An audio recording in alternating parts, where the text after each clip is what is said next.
and welcome to Grace and Lottie's. I am downstairs today at my desk because I'm going to do something I haven't done in a while, and that's hop into an app. Now, today's going to be a little bit different for looking at an app because typically it's been reviews, and I go in unbiased. Like I don't really know much about these apps before I try them, but today I'm going to admit that I am totally biased on this one because I'm going to be looking at some artwork that my friend did, and I'm like really excited that I'm getting to like actually see like somebody I know's art, and that's going to be really exciting. And I'm going to be doing that in the Lake app. So let's go ahead and hop into Lake here. I've already got it loaded up, but the friend that I'm going to be looking at, we got to find her. So she is new. Well, she's not new. She was on here when I reviewed it the first time, but I didn't know her. So this is kind of exciting that I'm getting to see somebody. So we're going to go to All Art. And we're going to be going to the Adventuring Party by Shelley Couvillion. And I am like very excited now. As you know, I've been partnering with her, working as a project manager to help get her calendar up and out on Kickstarter. That's still running like as I'm recording this. And this will go live, hopefully, if everything goes well before that's over. So I'll have links down below if you want to check that out.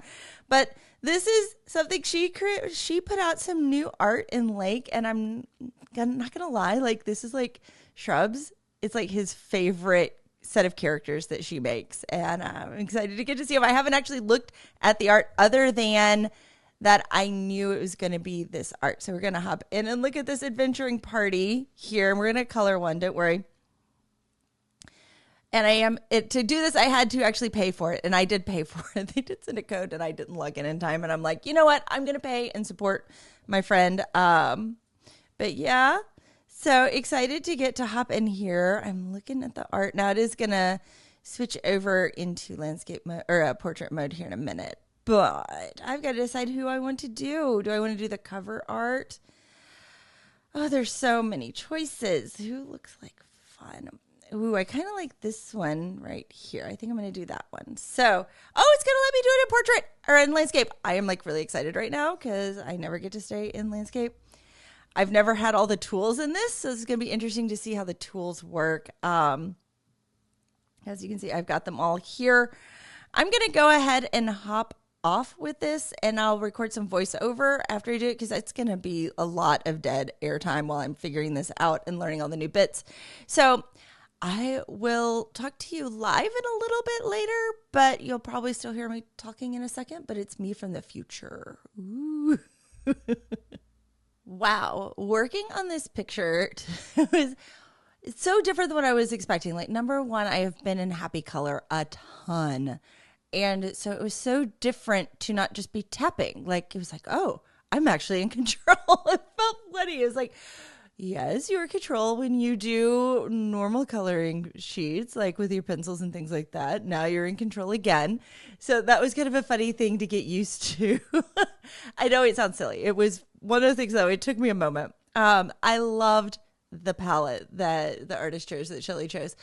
It was so much fun to color in her colors. So for those of you who are regulars with the channel, you might have seen the live streams where I've been working in a pink Halloween colorscape with this art.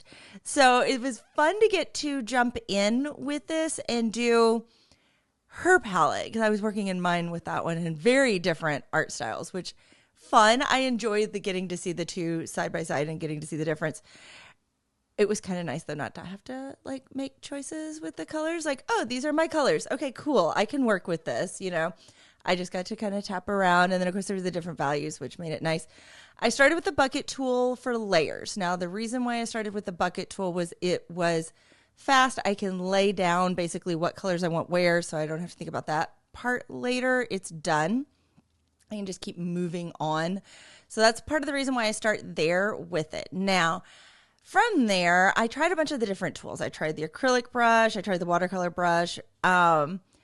Neither of those really created the effect I necessarily wanted. Now, the watercolor brush did work great for the trees in the background, but what I found was that I ended up using pencils because that I kind of can think that way a lot better than I can think in the others. And the way that with digital art works, it lays down a little bit differently than it does in real life. Now, as much as I try to make it, like when I'm painting with acrylics, it lays down differently than acrylics do when I'm using an acrylic brush on an app. So thinking through it, I could think through the pencils. So the pencils is what I ended up using mostly for creating some different depths and making things have some more shape to them versus just being flat. That's what I liked. Then I went back, and at the very end, I just found some areas. It's like, okay, now that we've got these multiple colors, let's go in and like tweak which color. And I used the bucket, especially you can see in the tree and in the patches. That's where I had some fun with the different, I guess, tone, tint, shade. Those would be tones. Oh, I always get those mixed up, but it's one of them. So I got to do that. The tones and tints, I guess, is what the best term for those are. Yeah. To just kind of dial in the colors that I wanted.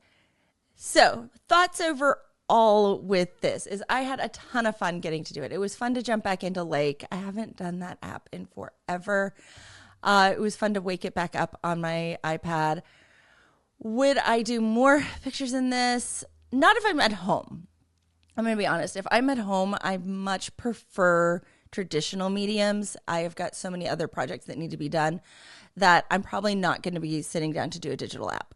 But I would pick this up and use it, like say if I'm in a car or traveling, and I'm traveling more now. So that is a great time to get to pull this out for like, oh, I want to create something, but I don't have to tote around all of the tools. This is where it hits for me personally. Some people adore digital over traditional, and that's great. This is just what I prefer and what I like with it. So that is kind of my thoughts on this. I would love to know your thoughts. What do you think about the app? Have you used it? Did this maybe help you get to think to maybe use it? Also, if you are watching this the day it releases, there are only a couple of days left in the Kickstarter. So if you want to get the pumpkin and spice calendar, links are down below, but it ends August 31st. So, well, technically September 1st, but midnight, you know, where the two switch over. So it is like the last minute to pick those up. So I would love to have you be able to get those and get to enjoy those characters. Well, same artist. It is Shelley. She is incredible with them. So check that out. But if you've made it to this end of the video, you know, you might want to consider subscribing. I'm going to be trying to do more app reviews. I used to do them a lot more. I've had a couple that have popped up. Normally I just grab ones that pop up in ads for me. That's how I make my choice. So hopefully I'll be creating a couple more of those as time allows right now. But I have some fun stuff that I'm doing right now. Also, I have a giant shipment sitting up on my desk that I'm waiting to open. So exciting things coming. So that is it for today. I'll see you in the next video.